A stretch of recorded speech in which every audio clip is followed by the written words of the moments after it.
Hello and welcome to आप Mishra sir के online platform पर जोरदार स्वागत है आप सबका।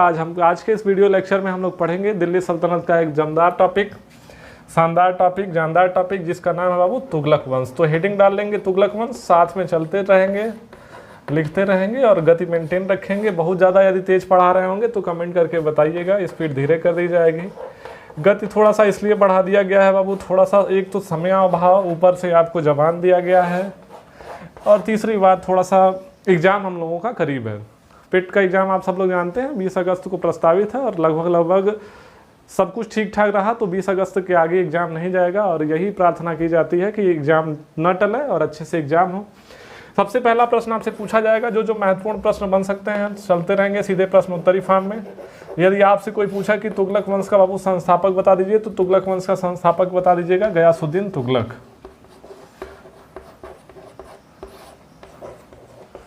गयासुद्दीन तुगलक। यहाँ से एक बड़ा शानदार प्रश्न निकलता है। यदि आपसे कोई पूछे कि दक्षिण भारत पर विजय प्राप्त करने वाला प्रथम शासक, तब बताइएगा अलाउद्दीन खिलजी। लेकिन दक्षिण भारत के किसी क्षेत्र को दिल्ली सल्तनत में विलय करने वाला, ध्यान से समझेंगे, दक्षिण भारत के किसी क्षेत्र पर विजय प्राप्त करने वाला पहला शासक तो अलाउद्दीन खिलजी। लेकिन दक्षिण भारत के विजित क्षेत्र को दिल्ली सल्तनत में विलय करने वाला यदि शासक का नाम पूछेगा तो बता देंगे गयासुद्दीन तुगलक को। याद रखेंगे कि दक्षिण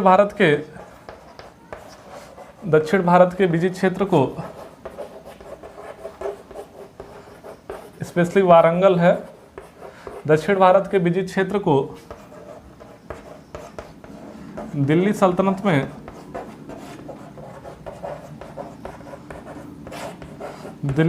में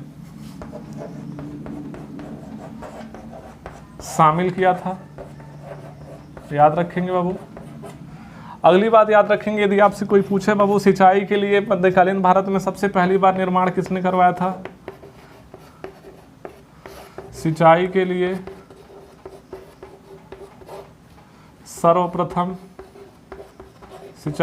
सर्वप्रथम नहरों का निर्माण। मध्यकालीन भारत में हम लोग पढ़ रहे हैं तो मध्यकालीन भारत की ही बात से समझ लेंगे।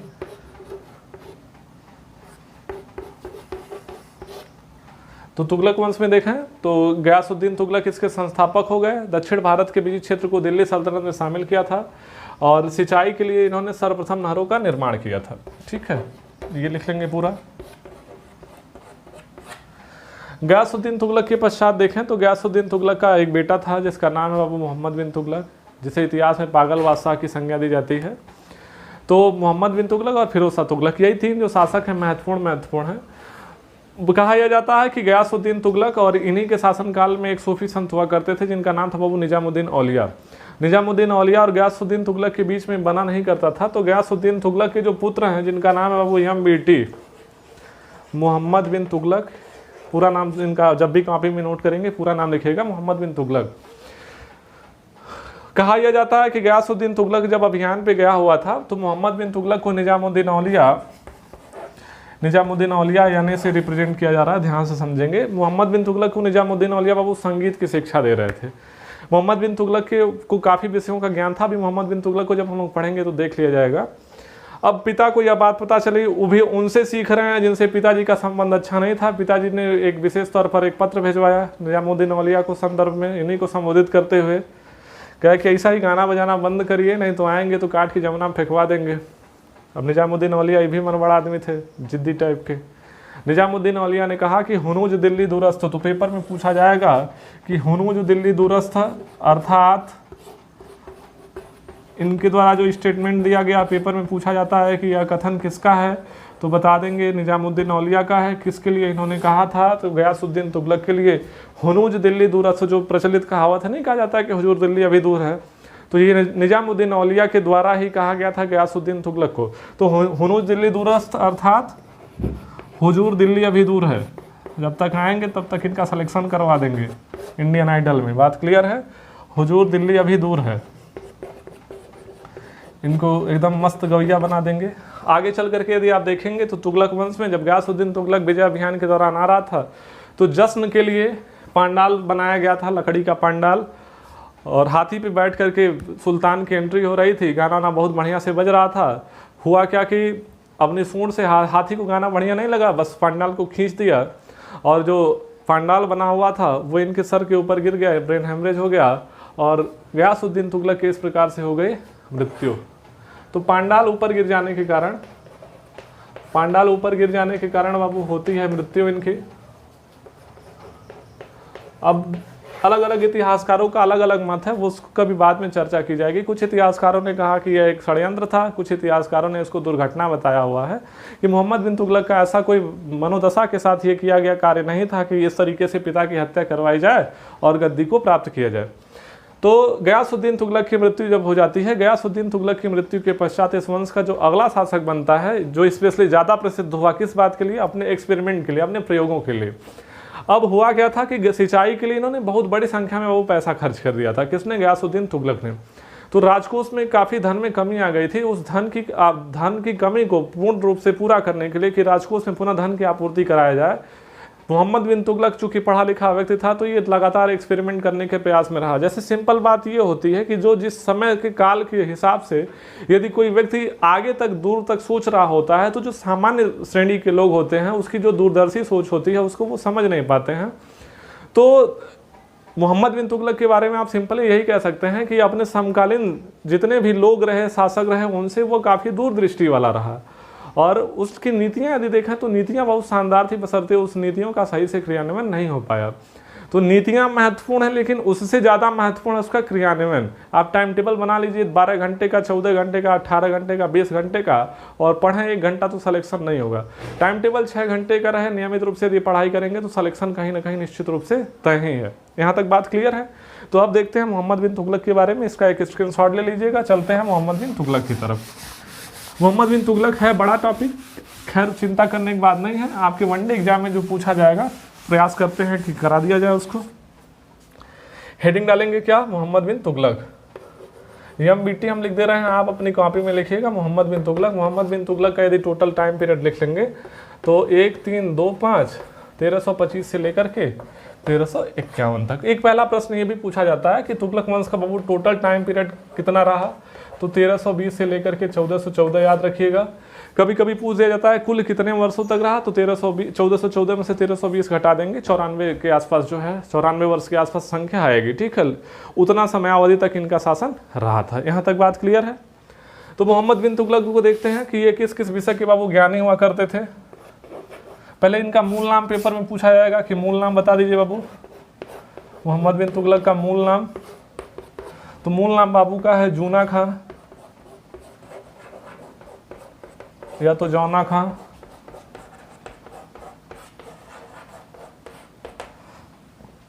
चलिए आगे देखते हैं कि और आगे क्या क्या प्रश्न पूछा जा सकता है। चाक ले लें थोड़ा सा। हाँ, मूल नाम इनका ये हो गया। किस किस विषय में निपुणता थी इनको ये देख लेते हैं। बहुत सारे विषयों के ये विद्वान थे, ऐसा इतिहासकार बताते हैं। तो सबसे पहले तो इतिहास ही के ये विद्वान थे। दूसरा, नीति शास्त्र के भी इनको विद्वान माना जाता है। तीसरा देखेंगे तो बाबू आयुर्वेद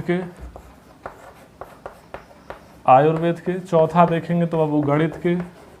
पांचवा देखेंगे तो खगोल विज्ञान के।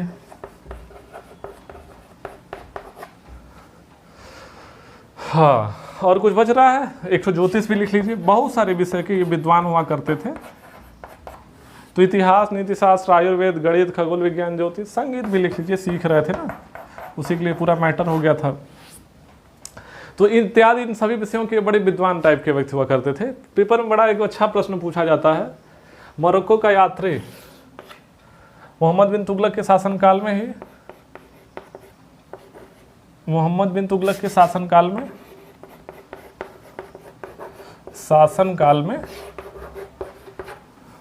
भारत आया था बाबू। पेपर में बहुत अच्छा ये प्रश्न पूछा जाता है। उसका नाम आपको बता देंगे तो मज़ा आ जाएगा। नाम बता दीजिएगा, इब्न बतूता। इब्न बतूता ये अफ्रीका का निवासी हुआ करता था।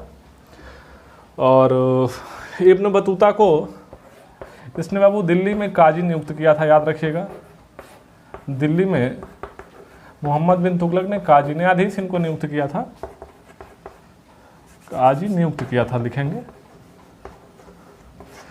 पेपर में पूछा जाए कि इतिहास का वह शासक बताइए जिसने स्वयं को भी सजा दी थी 15 करोड़ों की, तो बता देंगे मोहम्मद बिन तुगलक। मोहम्मद बिन तुगलक देखें तो ज़्यादा जो प्रसिद्ध हुआ ये अपने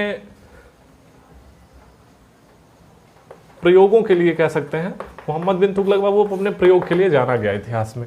जैसा कि आपको पहले ही बता दिया हमने कि इसके पिता के कार्यकाल में काफ़ी ज़्यादा पैसा खर्च किया गया, तो क्या क्या इसने प्रयोग किए वो देख लेते हैं। प्रयोग में देखेंगे तो इसने बाबू राजधानी परिवर्तन किया। मंगोल आक्रमण से बचने के लिए इसने विशेष तौर पर एक ऐसी सेंटर पोजीशन बनानी चाहिए, क्योंकि देखेंगे दिल्ली सल्तनत तो जो सबसे बड़ा साम्राज्य क्षेत्रफल है वो किसका है, तुगलक लोगों का। तो राजधानी परिवर्तन किया। राजधानी परिवर्तन के साथ साथ देखेंगे तो चूंकि राजकोष में ऑलरेडी धन की कमी आ गई थी, जो दुर्लभ धातुएं थे उसी की जो मुद्रा चली करती थी, तो उसकी जगह पर इसने प्रयोग किया विशेष तौर पर सांकेतिक मुद्रा का प्रचलन इसने शुरू किया। तो सांकेतिक मुद्रा प्रचलन,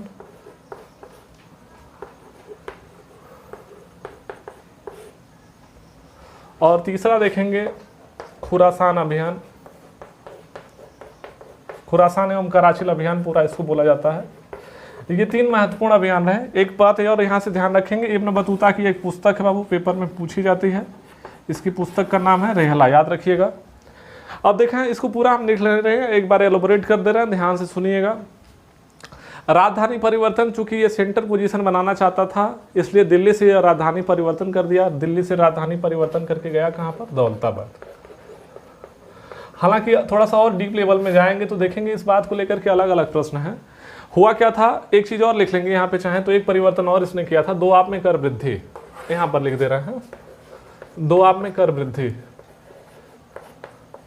राजकोष में बाबू पैसा बढ़ाने के लिए इसने दोआब क्षेत्र के, 2 नदियों के बीच के इलाके के क्षेत्र को दोआब कहा जाता, इस क्षेत्र में इसने टैक्स रेट को बढ़ा दिया। इसने यह सोचा कि टैक्स अच्छा आने लगेगा, इसने देखा कि वहाँ पे उत्पादन बहुत अच्छा है, टैक्स वहाँ से अच्छा आने लगेगा तो जो राजकोष में धन की कमी आई है उसमें वृद्धि हो जाएगी। प्लान तो बहुत बढ़िया था, लेकिन दुर्भाग्य यह था कि जिस वर्ष इसने इसको अप्लाई किया उसी वर्ष आ गई क्या, जबरदस्त रूप से सूखा पड़ गया। और सूखा पड़ गया तो अच्छी फसल होगी नहीं, पैदावार अच्छा होगा नहीं। पैदावार अच्छा नहीं होगा, ऐसी स्थिति में सरकार क्या करे, आपके ऊपर टैक्स रेट बढ़ा दे। और टैक्स रेट यदि बढ़ा देता है तो ऐसी स्थिति में जनता जो है नाराज हो जाएगी, और जनता का नाराजगी झेलना पड़ा किसको, मोहम्मद बिन तुगलक को। इसको रोज गालियों भरा पत्र पहुंचने लगा दिल्ली। तो भी इतिहासकार कहते हैं कि इसने अपनी राजधानी को परिवर्तित किया, राजधानी को लेकर जाने का प्रयास किया दौलताबाद। दूसरा एक कारण हमने आपको बता दिया। दूसरा कारण हमने आपको बताया कि विशेष तौर पर देखें कि ये चाहता था कि एक सेंटर पोजीशन बने, तो दिल्ली से भी दूसरे कारण ये भी कह सकते हैं कि राजधानी को इसने परिवर्तित किया, कहाँ पर लेकर चला गया, दौलताबाद। दूसरा जो प्रश्न है सांकेतिक मुद्रा का प्रचलन देखेंगे तो इसके शासनकाल के पहले सभी दुर्लभ धातुएं हुआ करते थे, उसको सिक्के के तौर पर प्रयोग किया जाता था। इसने कहा कि एक विशेष तौर पर राजकीय चिन्ह का प्रतीक दे देते हैं और उसी का यदि ठप्पा लग जाता है तो उसका वही मूल्य होगा जैसे अभी तक जो प्रचलन में चले आ रहे हैं लोगों का हुआ करता था।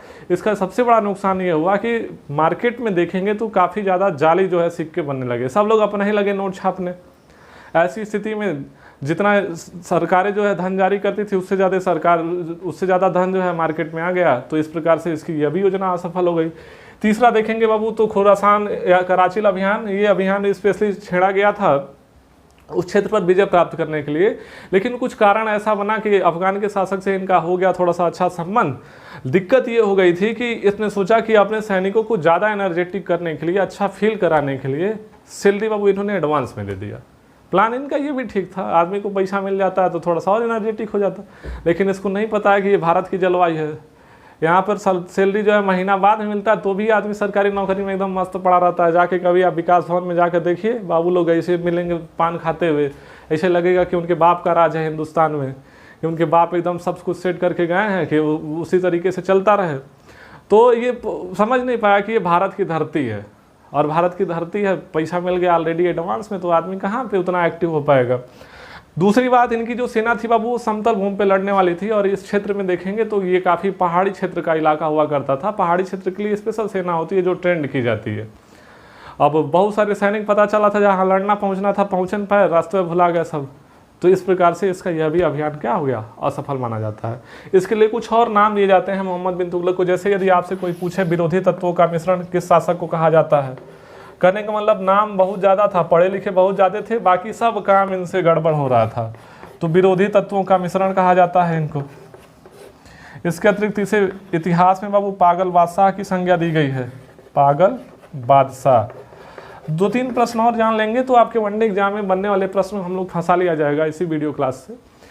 जब इसका स्पेशली जब इसने दुआब में कर वृद्धि की, तो जब ये योजना असफल हो गई तो इस योजना को फिर से इसने प्रयास किया और फिर इसने एग्रीकल्चर लोन बांटने शुरू किए, कृषि ऋण देना शुरू किया। पेपर में पूछा जाएगा कि कृषि ऋण को क्या कहा जाता है, कोई बताएगा? कोई बता दे बाबू कि जो ऋण कृषि ऋण देने का प्रयास किया गया उस कृषि ऋण को क्या कहा जाता है? तो कृषि ऋण को कहा जाता है बाबू तकावी। याद रखिएगा, बहुत ही इंपॉर्टेंट प्रश्न है। तकावी कृषि ऋण जारी किया गया, लेकिन दुर्भाग्य देखिए ये तकावी कृषि ऋण जारी करने के लिए जो हेड अधिकारी बनाया गया तो इनका काफ़ी ज़्यादा लगाव हुआ करता था। आपको पहले ही बता दिया किससे? निजामुद्दीन औलिया से। उठ अरे सूफी संत बांटना है एग्रीकल्चर लोन, कोई संबंध है? आजकल जैसे देखें कैबिनेट बनाई जाती है, रहते हैं किसी अन्य डिपार्टमेंट के मंत्री, ज्ञान होता है किसी अन्य डिपार्टमेंट का, लेकिन बना दिए गए हैं। तो ऐसे इनको ये थे इनके डिपार्टमेंट का स्पेशली जो धार्मिक क्षेत्र हुआ करता था, अब इनको दे दी गई जिम्मेदारी किस बात की? एग्रीकल्चरल लोन बांटने की।